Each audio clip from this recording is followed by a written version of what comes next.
Hello, जय हिंद, नमस्कार। स्वागत है आपका बीटीसी मैथ्स पे। मैं आपका दोस्त रवि आपका स्वागत करता हूँ बीटीसी मैथ्स पे। पिछली वीडियो में हम लोग हिंदी के 41 क्वेश्चन देखे थे। राजन सीरीज की बिल्कुल अपडेटेड थी। और आज हम लोग 41 के आगे के सारे क्वेश्चंस लगभग देखेंगे। 3 वीडियो में ख़त्म करूँगा क्योंकि ज़्यादा क्वेश्चन है, 175 के आसपास क्वेश्चन है, तो एक वीडियो बोरिंग हो जाएगी।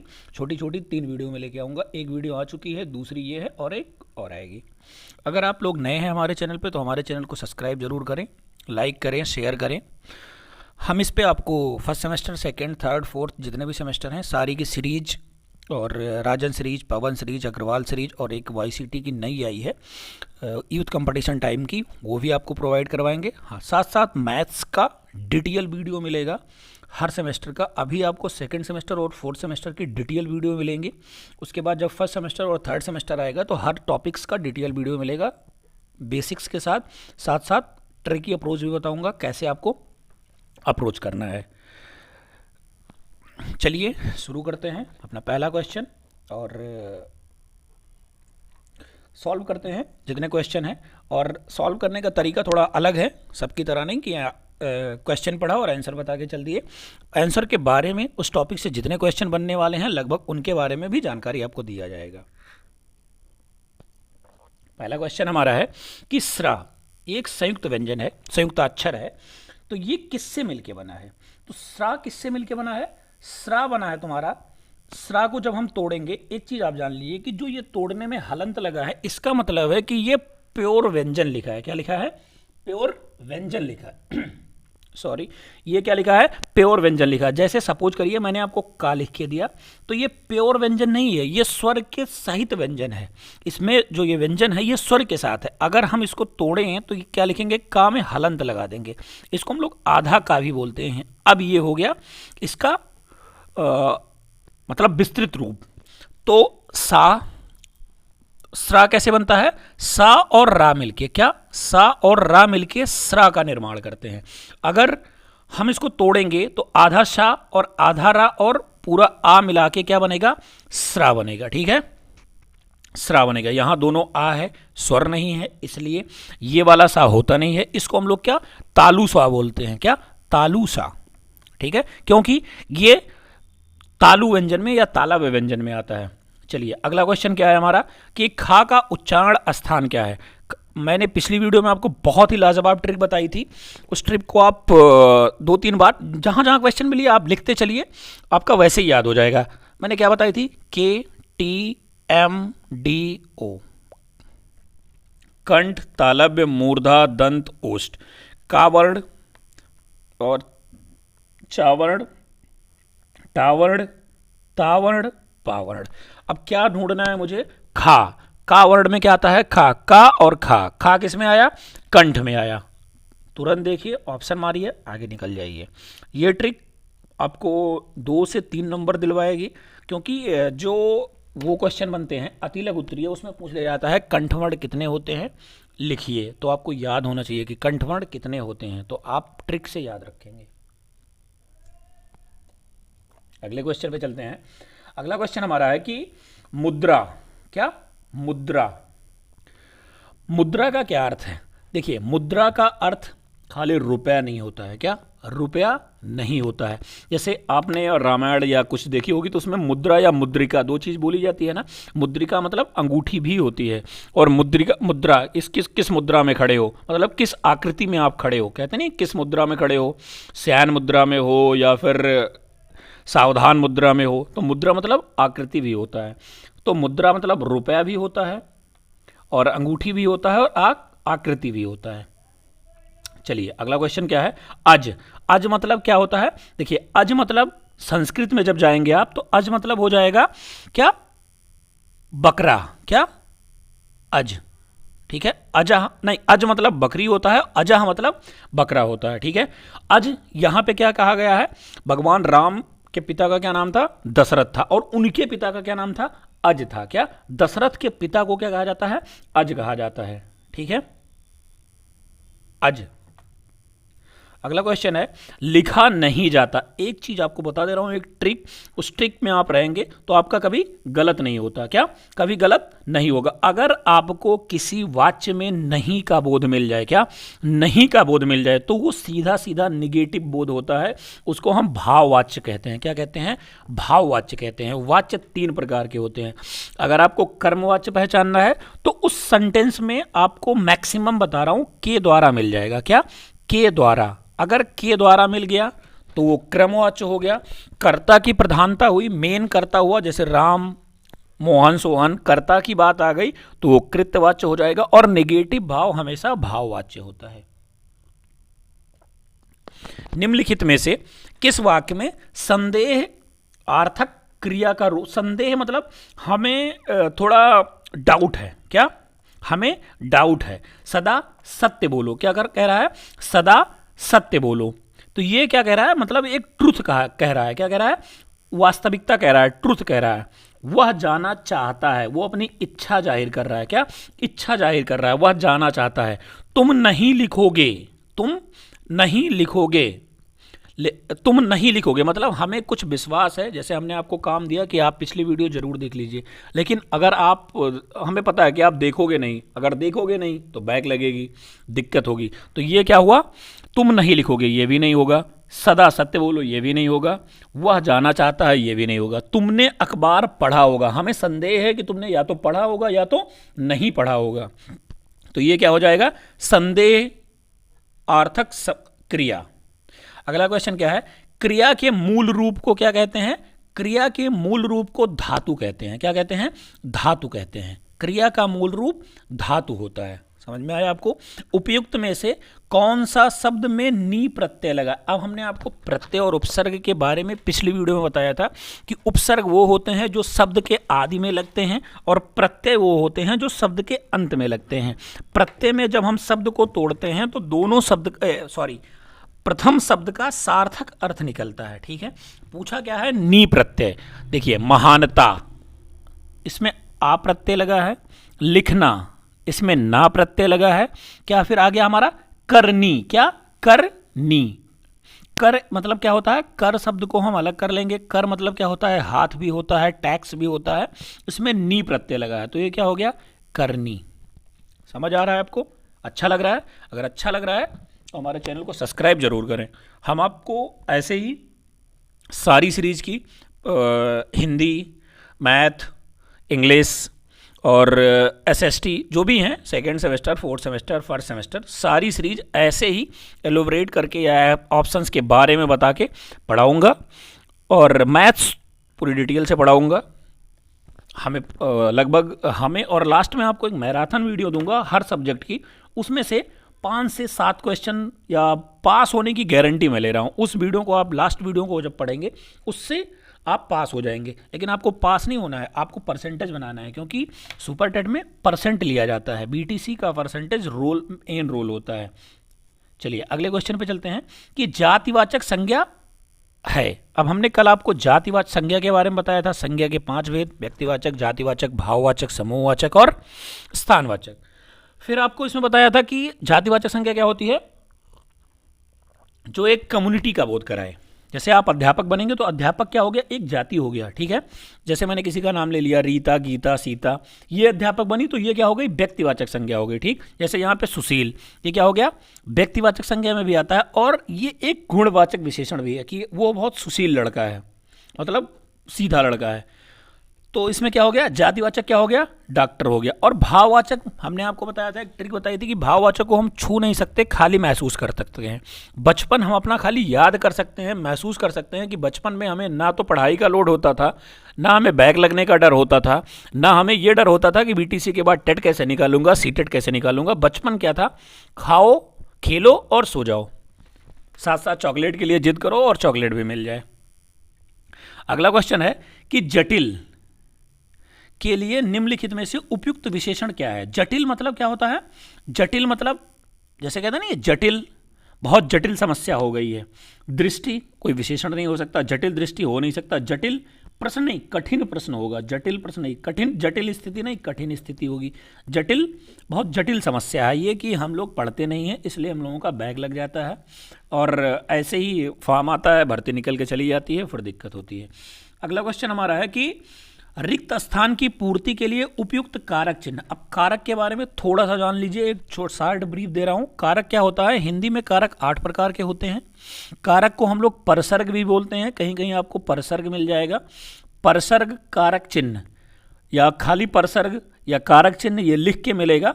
ये कितने होते हैं? ये 8 होते हैं। 8 का नाम आपको बता दे रहा हूँ। कर्ता ने, याद करते चलिए मेरे साथ, कर्ता ने कर्म को कर्ण से, संप्रदान को के लिए, संप्रदान को के लिए, अपादान से। कर्ता ने कर्म को कर्ण से भी होता है और अपादान से भी से होता है। कर्ण वाला से मतलब के द्वारा, किसी के द्वारा काम करना, ठीक है। और अपादान वाला अलग होना, जैसे पेड़ से पत्ते गिरते हैं तो ये क्या हो रहे हैं? अलग हो जा रहे हैं, उनसे उनके बिछड़ने का भाव है, तो वहां क्या हो जाता है? अपादान कारक हो जाता है। अपादान, संप्रदान, अपादान, अधिकरण, संबंध और संबोधन, ये होते हैं 8, ठीक है। प्रत्येक प्रश्न के लिए क्या, प्रत्येक प्रश्न डैश डैश 4 संभावित उत्तर दिए गए थे। तो प्रत्येक प्रश्न के जैसे मल्टीपल क्वेश्चन, बहुविकल्पीय क्वेश्चन जब आप पढ़ते हैं तो प्रत्येक प्रश्न के 4 संभावित उत्तर दिए गए हैं। क्या हो जाएगा यहाँ पे? 4 संभावित उत्तर दिए गए हैं। चलिए अगला क्वेश्चन देखते हैं। हीरा जयपुर से दिल्ली लाया जा रहा है, तो जयपुर से अलग हो रहा है ना। कर्ता ने कर्म को कर्ण से, संप्रदान को के लिए, अपादान से अलग, मतलब जयपुर से अलग हो जा रहा है ना। हीरा दिल्ली आ रहा है, तो यहाँ पे क्या हो जाएगा? यहाँ पे अपादान हो जाएगा। क्या हो जाएगा? अपादान हो जाएगा। सबकी विभक्ति यहाँ देख लेते हैं। जैसे संबंध है तो संबंध में क्या होता है? का, की, के, इनकी विभक्ति ये होती है। कर्ता ने कर्म को कर्ण से होता है, और संप्रदान को के लिए, क्या? को के लिए, इनकी विभक्ति ये होती है, ठीक है। चलिए अगला क्वेश्चन हमारा है कि मानव शब्द का के लिए उपयुक्त भाववाचक संज्ञा। कहते हैं सब लोग कि आपकी मानव, एक चीज और, ये गलत लिखा है, ठीक है। मानव की मनुष्यता नहीं होती है, मनुष्य की मनुष्यता होती है। मानव की भाववाचक संज्ञा मानवता होती है। आपकी मानवता मर गई है, क्या? जैसे कहते नहीं, आपकी मानवता खत्म हो गई है, आपके अंदर मानवता का कोई भाव ही नहीं रह गया है। मतलब एक दूसरे के लिए ना, आप कोई किसी का एक्सीडेंट हो गया है, आप वहाँ खड़े हैं वीडियो बना रहे हैं, तो आपके अंदर मानवता का भाव खत्म हो गया। तो मानव का भाववाचक मानवता होता है। अगला क्वेश्चन हमारा है कि किस वाक्य में क्रमवाच्य का प्रयोग हुआ है। हमने आपको बताया था भाववाच्य में निगेटिव शब्द मिल गया, भाववाच्य हो गया। कर्म के लिए मैंने बताया था कि आपको एक शॉर्ट ट्रिक बताई थी, के द्वारा मिलेगा। देखिए किस में आपको द्वारा मिल रहा है, इसमें द्वारा नहीं मिल रहा है, इसमें द्वारा नहीं मिल रहा है, इसमें भी नहीं मिल रहा है, इसमें खाली मिल रहा है। कुछ मत करिए, आप हमारी ट्रिकी अप्रोच को भी फॉलो करिए। छोटी छोटी चीज़ खाली रटने से काम नहीं होने वाला है। आप स्मार्ट स्टडी करेंगे तो बढ़िया नंबर लेके आएंगे, क्योंकि समय कम होता है। बीटीसी में मात्र 1 घंटे में आपको सब करने होते हैं। बहुविकल्पीय, अतिलघु उत्तरीय, लघु उत्तरीय सारे लिखने होते हैं। और जैसे जो हिंदी का पेपर होता है उसमें जो एग्जामिनर कॉपी चेक करता है वो शब्द सिलेक्शन पे ध्यान देता है, क्या कि आपने कैसा शब्द सेलेक्ट किया है। क्योंकि गाइड तो सब रट के जाते हैं, पर्यायवाची जो गाइड में लिखी है वही सब रट के जाएंगे, सीरीज में जो लिखी है। आप उनके शब्द सिलेक्शन पे ध्यान दीजिए, आपको एग्जामिनर 100% मार्क्स देगा। जैसे सपोज करिए कि बांदर का पर्यायवाची सब लोग कपि लिख रखे हैं और आप कपि के बाद मरकट लिख रखे हैं, तो एग्जामिनर के दिमाग में आएगा कि हाँ ये बच्चा एक्स्ट्रा पढ़ के आया था, इसलिए इसने मरकट लिखा है, कपि नहीं लिखा है। चलिए अगले क्वेश्चन पे चलते हैं। आरंभिक अवस्था में बच्चों को पढ़ाने में कहानी शिक्षण का सर्वश्रेष्ठ उपयुक्त क्या होता है। देखिए जब आप छोटे प्राइमरी बच्चों को पढ़ाते हैं तो आप क्या करते हैं, चार्ट का उपयोग करते हैं ना, चार्ट का उपयोग करते हैं। या फिर आप उनको एप्पल की स्पेलिंग बतानी है तो आप एप्पल का उनको फिगर दिखा दीजिए, चित्र दिखा दीजिए, तो उनके दिमाग में क्या आ जाएगा कि ये सेब है, एप्पल है, तो इसकी स्पेलिंग अब बताएंगे। तो सबसे पहले हम क्या करते हैं, चित्रात्मक विधि का प्रयोग करते हैं। क्या, चित्र विधि का प्रयोग करते हैं। अगला क्वेश्चन हमारा है कि वाक्य में वाक्य के वर्गीकरण को कितने आधार पर किया जाता है? तो वाक्य कितने आधार पर वर्गीकरण किया जाता है? एक वाच्य मतलब कर्म के आधार पर किया जाता है, और एक वाक्य का ये भी विरोध होता है कि वाक्य क्या है, सरल है, संयुक्त है, मिश्रित है। ठीक है, तो वाक्य का वो कितने पे किया जाता है? 2 पे किया जाता है। अगला क्वेश्चन हमारा है, जिन वाक्यों में एक उद्देश्य एक विधेय होता है। अब क्या होता है उद्देश्य, क्या होता है विधेय? उद्देश्य जो कहने वाला होता है, विधेय जिसके बारे में कहा जाता है। एक उद्देश्य एक विधेय किसमें होता है? सरल वाक्य में होता है। अब इसमें छोटी सी ट्रिक बता दे रहा हूँ, थोड़ा सा ध्यान दीजिएगा, बहुत अच्छा समझ में आएगा। संयुक्त वाक्य के लिए मैं कुछ टैग वर्ड बता दे रहा हूँ, जैसे वो टैग वर्ड जुड़ा होगा और से, तथा से, इन सब से जुड़ा होगा तो वो संयुक्त वाक्य हो जाएगा। मिश्रित वाक्य में किंतु, परंतु, इन सब जैसे वर्ड आपको मिलेंगे तो वहां मिश्रित वाक्य हो जाएगा। ठीक, टैग वर्ड पे ज़्यादा ध्यान दीजिए। आप मेरे आंसर पे नहीं कि हाँ इसका आंसर ये है, आंसर तो सामने लिखा है, आप कर ले जाएंगे। आप हमारी व्याख्या पे ध्यान दीजिए, व्याख्या से आपको क्वेश्चन जरूर से जरूर मिलेगा। अगला क्वेश्चन हमारा है कि मिश्र वाक्य क्या है? ठीक है, मिश्र वाक्य मैंने आपको क्या बताया था कि एक उद्देश्य होगा और विधेय के बारे में कई जानकारी हो जाएगी। क्या होता है? एक साधारण वाक्य होता है, उसके अधीन दूसरा उपयोग्य होता है। जैसे हम पढ़े तो, परंतु हमारा बैक लग गया, मतलब हमारे ऊपर क्या निर्भर था? बैक निर्भर था, हमारी पढ़ाई के ऊपर बैक निर्भर था। चलिए अगले क्वेश्चन पर चलते हैं। जिन वाक्यों में एक से अधिक प्रधान उपवाक्य होते हैं, एक से अधिक प्रधान उपवाक्य होंगे, हमने आपको बताया था कि संयुक्त वाक्य में एक से अधिक, जैसे राम यहाँ प्रधान वाक्य हो गया और मोहन, राम ने खाना खाया, मोहन बाजार गया, तो ये क्या हो गया? ये हो गया संयुक्त वाक्य। चलिए अगला क्वेश्चन क्या है कि निम्न में से कौन सा शब्द संज्ञा शब्द है? संज्ञा शब्द मतलब क्या होता है? व्यक्ति, वस्तु अथवा स्थान के नाम को संज्ञा कहते हैं, या उसके भाव को संज्ञा कहते हैं। जैसे आप क्रोध में हैं तो आप क्या हैं? क्रोधित हैं, ये आपका क्या है? भाव है, तो ये क्या हो गया? भाववाचक संज्ञा हो गया। क्या हो गया?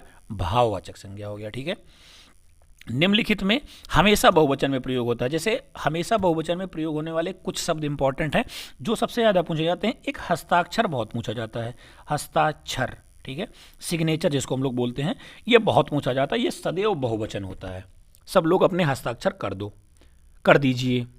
ठीक है, प्राण, प्राण क्या होता है? उनके प्राण पखेरु हो गए, मतलब उनके प्राण उड़ गए। चाहे एक व्यक्ति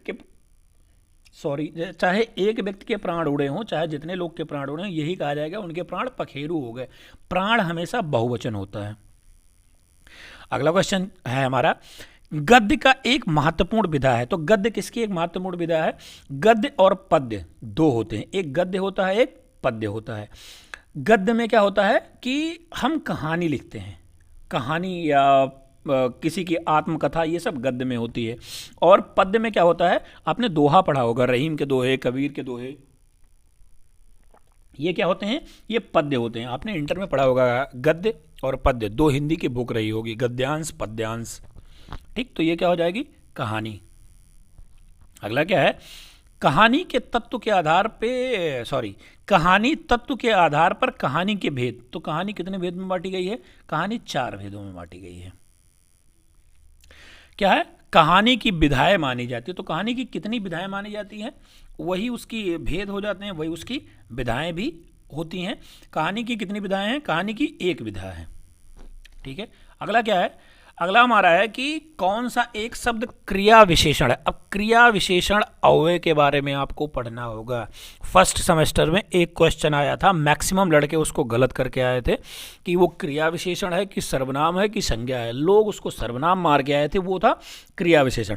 क्रिया विशेषण के बारे में एक चीज़ बता दे रहा हूँ, क्रिया विशेषण में एक शब्द 2 बार दोहराया जाएगा, उनके बीच स्लैश या डैश लगा रहेगा। तो इसमें क्या लगा है? जैसे इसमें धीरे धीरे, तो क्या हो गया? ये क्रिया विशेषण अव्यय हो गया। ठीक है, अगला हमारे पास है कि परिमाणवाचक। अब परिमाणवाचक क्रिया विशेषण क्या होता है? परिमाण मतलब मैंने आपको बताया था कि नाप तौल, क्वांटिटी के बारे में बताया कि बहुत अत्यंत वर्षा हो गई, बहुत कम वर्षा हो गई, ये क्या होता है? परिमाणवाचक होता है। क्या होता है? परिमाणवाचक होता है। चलिए अगला क्वेश्चन क्या है, अपूर्ण भूतकाल, मतलब वो भूतकाल जो पूरा नहीं हुआ है, कंटिन्यू चल रहा है, उनको अपूर्ण भूतकाल कह रहे हैं। जैसे आप हमारी वीडियो देख रहे हैं, अभी लास्ट क्वेश्चन पे नहीं पहुंचे, तो ये क्या हो गया, अपूर्ण हो गया। जो वीडियो चला गया वो भूत में चला गया, जो चल रहा है वो वर्तमान में है, और ये अभी अपूर्ण है। तो यहाँ पे क्या हो जाएगा, बालक सो रहा है, क्या वो सो रहा है, उठा नहीं है अभी।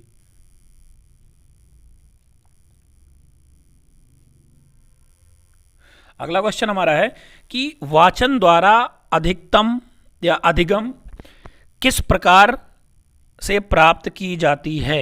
तो वाचन द्वारा अधिगम किस प्रकार से प्राप्त की जाती है, अगर हम वाचन करेंगे तो हमें अधिगम सुनकर भी प्राप्त होगा, जैसे मैं बोल रहा हूँ आप सुनकर भी अधिगम कर रहे हैं। स्वयं जब हम क्वेश्चन लिखें पढ़ रहे हैं तो आप भी पढ़ रहे हैं, स्वयं भी बोलकर आपको अधिगम मिल रहा है। अधिगम मतलब सीखना, पढ़कर भी आपको अधिगम मिल रहा है, तो यहाँ पे सभी हो जाएंगे, उपयुक्त सभी हो जाएंगे। बालक के सुनने, बोलने, समझने तथा अभिव्यक्ति को दक्ष करने की जो दक्षता है उसका, वो विकास को प्रभावी करता है यदि उनमें बातचीत की क्रियाकलाप भी हो, उनको एक अच्छा माहौल दिया जाए तो उनका बोलने की, सुनने की अभिव्यक्ति सुधर जाएगी। परिवार इत्यादि की बातचीत, अगर आपके परिवार में बच्चा है छोटा सा, आप हिंदी में बात करना शुरू कर दें तो वो हिंदी ही बोलेगा, आप इंग्लिश में बात करना शुरू कर दें तो इंग्लिश में बोलेगा। ये उसके परिवार की बातचीत पर, माहौल पर निर्भर करता है, ठीक है। तो ये क्या हो जाएगा, उपयुक्त सभी हो जाएगा। अगला क्वेश्चन हमारा है कि अनुकरणात्मक क्रिया नहीं है। अनुकरण करना, फड़फड़ाना, हिनहिनाना, मिमियाना, मतलब जैसे घोड़े हिनहिनाते हैं तो घोड़े का अनुकरण करता है दूसरा, वो भी हिनहिनाने लगता है। कोई चीज़ फड़फड़ा रही है, बर्ड फड़फड़ा रही है, चिड़िया फड़फड़ा रही है, तो उनका क्या हो जाता है, वो अनुकरण करते हैं, एक ही चीज़ करते हैं। लेकिन झुठलाना, ये क्या है, ये एक अनुकरणात्मक क्रिया नहीं है। अगला क्वेश्चन हमारा है, श्याम ने गाना गाया। क्या, श्याम ने गाना गाया होगा। अगर आपको हो गया होगा तो वो क्या हो जाता है, संदिग्ध। जैसे हम कह दें कि रिजल्ट हमारा 15 नवंबर तक आएगा, तो ये अभी संदिग्ध है, आएगा, होगा। जैसे हम कह रहे हैं कि लोग, ज़्यादातर लोगों का बैग लगेगा, संदिग्ध है, ये क्या हो गया, संदिग्ध भूतकाल हो गया, ठीक है। अगला क्वेश्चन हमारा है कि क्रिया के अर्थ में विशेषता प्रकट करने वाले अवयव को क्या कहते हैं। तो क्रिया के अर्थ में विशेषता प्रकट करने वाले अवयव को क्रिया विशेषण कहते हैं। ये क्रिया विशेषण की परिभाषा हो गई। जैसे मैंने कहा वह धीरे धीरे चल रहा है, तो किसकी विशेषता बताई है, वह धीरे धीरे चलने की विशेषता क्या बता रहा है, धीरे धीरे चल रहा है, तो ये क्या हो गया, क्रिया विशेषण हो गया। चलिए अगला क्वेश्चन है, काल वाचक क्रिया विशेषण क्या है। काल मतलब समय के बारे में बताए, अभी, बाद में, आज पढ़ लूँगा, कल पढ़ लूँगी, पेपर बैक आने के बाद पढ़ लूँगी, या एग्ज़ाम डेट आने के बाद पढ़ लूँगी, तो ये क्या हो जाएगा, कालवाचक। लेकिन आप ऐसा मत करिए, आप अभी से 10 मिनट, 15 मिनट, 20 मिनट की वीडियो आती है, देखते रहेंगे तो लास्ट में आपको प्रेशर नहीं आएगा एग्ज़ाम टाइम में। एग्ज़ाम टाइम का प्रेशर अलग प्रेशर होता है, बच्चे परेशान हो जाते हैं, पवन भी पढ़ लूँ, राजन भी पढ़ लूँ, ये भी कर लूँ, वो भी कर लूँ, और जब एग्ज़ाम हॉल में हम घुसते हैं तो हमारा दिमाग ब्लैंक हो जाता है, लगता है कुछ नहीं पढ़ रखा है। उसके बाद वहीं ये मन आता है, एक दिन और समय मिल गया होता तो मैं पूरा पढ़ लेता। तो समय मत बर्बाद करिए, कालवाचक विशेषण की तरह काल में आप भी रहिए, वर्तमान काल में साथ साथ पढ़ते चलिए। यहाँ पे क्या है, अब, वह किधर गया, वह किधर गया, ये क्या है, कौन सा विशेषण है। विशेषण कितने प्रकार के होते हैं, विशेषण मुख्यतः 4 प्रकार के होते हैं, गुणवाचक, प्रश्नवाचक, कालवाचक और एक सार्वनामिक होता है। क्या होता है, जो सर्वनाम की विशेषता बताता है उसको सार्वनामिक विशेषण बोलते हैं, ठीक है, सार्वनामिक विशेषण। ठीक, गुणवाचक किसी का गुण बताएगा, आप काले हैं, गोरे हैं, अच्छे हैं, बुरे हैं, ये उसका गुण हो गया। स्थान कोई जगह बताएगा कि आपको कहाँ जाना है, आपका एग्जाम कहाँ लगा है, आप लखनऊ रहते हैं, दिल्ली रहते हैं, मुंबई रहते हैं, कहाँ रहते हैं, स्थान बताएगा। प्रश्न, कोई क्वेश्चन पूछा आपसे, आप कैसे हो, आपकी तबीयत कैसी है, तो ये क्या हो गया, प्रश्नवाचक हो गया। तो हमें क्या पूछा है, गुणवाचक, किधर गया, किधर स्थान बता रहा है। अगला क्वेश्चन हमारा है, किस विकल्प में विराम चिन्हों का सही प्रयोग। अब विराम चिन्हों के बारे में आपको पढ़ना पड़ेगा, एक छोटी सी वीडियो में लेके आऊंगा 1-2 मिनट की, उसमें विराम चिन्हों के बारे में बताऊंगा। कामता प्रसाद गुरुजी ने विराम चिन्हों की संख्या 15 बताई है, हमें 15 पढ़नी है, होती 20 है।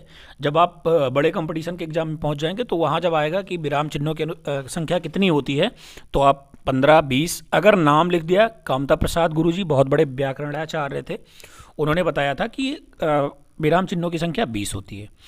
पूछा है किसमें क्या कहा गया। अगर देखिए जीवन विश्व की संपत्ति है, ये किसके कोट्स हैं, किसकी वो है लाइन है, तो ये प्रसाद जी की लाइन है। अगर हम किसी की लाइन को डिस्प्ले करेंगे तो क्या करेंगे, उसमें डबल इन्वर्टेड कामा में करेंगे, ठीक है। डबल इन्वर्टेड कामा, इसको उद्धरण चिन्ह भी बोलते हैं, हिंदी में इसको क्या बोलते हैं, उद्धरण चिन्ह बोलते हैं, ठीक है। अगला क्वेश्चन हमारा है कि निम्नलिखित में सर्वाधिक उपयुक्त सही चिन्ह वाला विकल्प कौन सा है। सर्वाधिक उपयुक्त चिन्ह, अब चिन्ह के बारे में आ गई। अब चिन्ह को आपको देख के पता करना है कि कौन सा चिन्ह है। वह आए या ना आए मैं अवश्य जाऊंगा, वह आए या ना आए मैं अवश्य जाऊंगा, वह आए या ना आए, वह आए या ना आए मैं अवश्य जाऊंगा, वह आए या ना आए मैं अवश्य। इसमें योजक चिन्ह लग गया, ये गलत हो गया, ठीक है। इसमें अल्प विराम लग गया, ये गलत हो गया। यहाँ पे अर्ध विराम अलग लगा होता तो सही हो सकता था, नहीं, अल्प विराम सही जगह पे लगा है। यहाँ विस्मयादि बोधक लग गया, विस्मयादि बोधक हमेशा गलत होगा। विस्मयादि बोधक में क्या होगा, विस्मयादि बोधक में हमें कोई चीज़ ऐसी महसूस होगी कि जिससे हमें थोड़ा डर लग जाए। ओ कैसे हो गया, मतलब एक्सक्लेमेटरी, इंग्लिश में आप इसको बोलें तो एक्सक्लेमेटरी साइन बोलते हैं। यहाँ पे अल्प विराम का प्रयोग हुआ है जो सही है। अगला क्वेश्चन हमारा है कि उपयुक्त में कौन सा शब्द में ई प्रत्यय लगा है, बड़ी ई प्रत्यय लगा है। अब बड़ी ई और छोटी ई दो भी प्रत्यय होते हैं, याद रखिएगा। प्रत्यय मैंने बताया शब्द के अंत में लग के उनके अर्थ को बदल देता है। जैसे यहाँ पे हंस था, हंसी बना दिया, क्या हंसी बना दिया। इसी में केवल एक चीज़ और, थोड़ा एग्जामिनर के दिमाग से खेलिएगा।